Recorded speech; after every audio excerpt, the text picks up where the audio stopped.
I don't personally think that he should have had any rights. The night that he broke into my parents' house and raped me, I didn't have any rights. Right now, a Target 8 investigation is revealing how the Michigan prisons that are supposed to protect you are actually protecting the criminals. Target 8 investigator Ken Kolker takes you inside a fight over the DNA of 6,000 state prisoners. Genetic evidence that could solve thousands of crimes. It was 4 in the morning in May 1998. A 13-year-old girl was sleeping in her own bed in a comfortable home in Kentwood, her parents sleeping downstairs. That's when she woke to a stranger on top of her with a knife against her neck. He raped her in the dark, threatening to return to kill her and rape her mom. And for 11 years, she waited. It terrifies you. I mean, words can't really describe how awful that feeling was, not knowing, you know, if he was going to come back. And for me and for my parents, we all lived in fear for years of how it was going to end.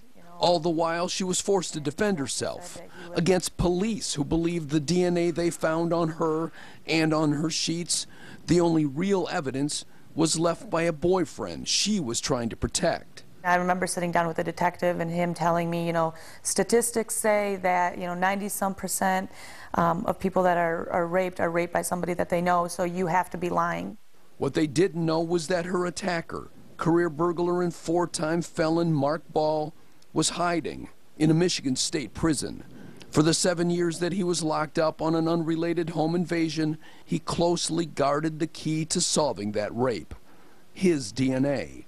And police would argue the prison system helped him. In a taped interview, Ball told a Kentwood detective how he avoided getting his mouth swabbed for DNA when he got to prison in 2002, 4 years after the attack. They never swabbed you when you went in first? Okay. I denied it. Oh, you did? Is that an optional thing then? It was for me.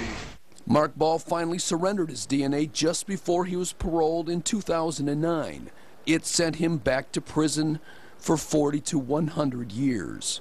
If they were able to take DNA sooner, it would have, you know, closed it a lot faster, would have saved a lot of heartache, a lot of, you know, sleepless nights for a lot of people, not just myself or my family.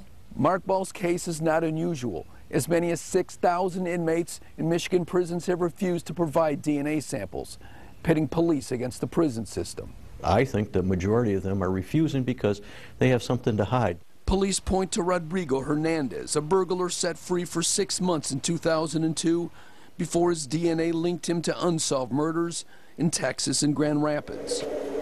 And Nicholas Brasic, a suspected serial killer who died in prison in 2009, never giving up his DNA while serving life in prison for rape and murder. Last summer, Kent Metro cold case detectives got a search warrant and dug up Brasic from a prison cemetery. That cost police about $1,800, compared to the $7 cost of a DNA swab. Okay. While Brasic's genetic makeup didn't link him to the murders, the dig highlights another part of the problem.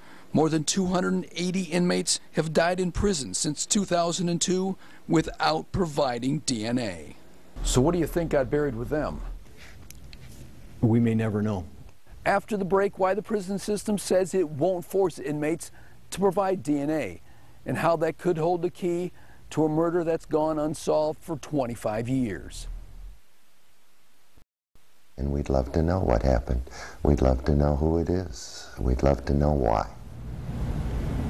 Welcome back. Police say that DNA from prison inmates could solve hundreds, if not thousands, of unsolved crimes. Target 8's Ken Kolker continues his investigation tonight.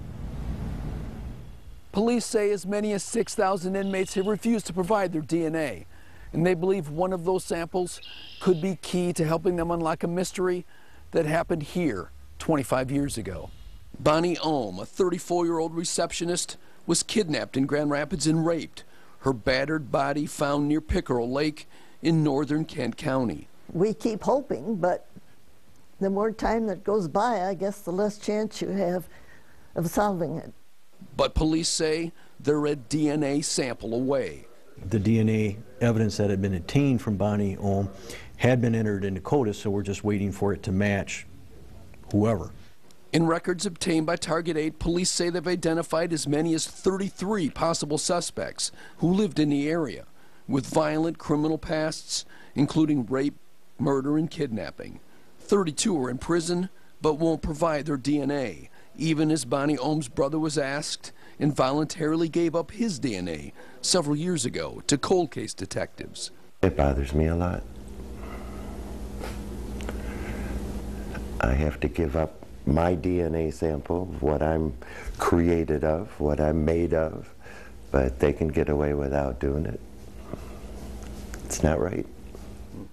The dispute is over this law, which says that prisoners shall not be released until they provided a DNA sample. For most prisoners, this is not an issue. Usually sheriffs take the sample before they ship a convict to prison, but most of the 6,000 who have refused the tests were in prison before sheriffs started taking that DNA. The law is very clear, is that they may take a sample at any point, and they can take whatever steps are necessary to do it, including force. But prison leaders say it's not that simple. They read the law this way, that they can't take it by force until just before a prisoner is released, which means prisoners in for life would never have to give it up. They say the state's attorney general is on their side. Just like you or I, you know, that DNA profile for them is part of their, you know, personal makeup. It is constitutionally protected. It's an argument that victims, including the woman raped in her Kentwood home when she was 13, can't understand. I don't personally think that he should have had any rights. The night that he broke into my parents' house and raped me, I didn't have any rights. The dispute led the state police in March to get a search warrant for the DNA of prisoners in the Brooks and West Shoreline prisons, 118 who had refused to give it up. It was a move questioned by prison officials as potentially unconstitutional. Certainly a prisoner could challenge that court order. I wanted closure. For the Kentwood rape victim, now 26 and married with a baby, the DNA sample taken from her attacker finally provided answers, but not to all of her questions. So before he was sentenced for raping her, she visited him in jail. He told her he had picked her out earlier when he saw her walking her dog, and that he knew DNA could be his undoing. He told me that while he was in prison, he had studied DNA, and that he was a very religious man, and that he had prayed for his DNA to change so that he wouldn't get caught, because he knew that the second he gave up his DNA that he would be caught for what he did, because he knew that it was out there. Didn't really work out for him. Our coverage continues tomorrow morning on Daybreak. Target 8 investigator Ken Kolker is taking his findings straight to the Attorney General's office itself. He'll be asking them why our prisons are in effect shielding inmates from the law. You'll see that during the 5:30 and 6:30 half hours tomorrow morning.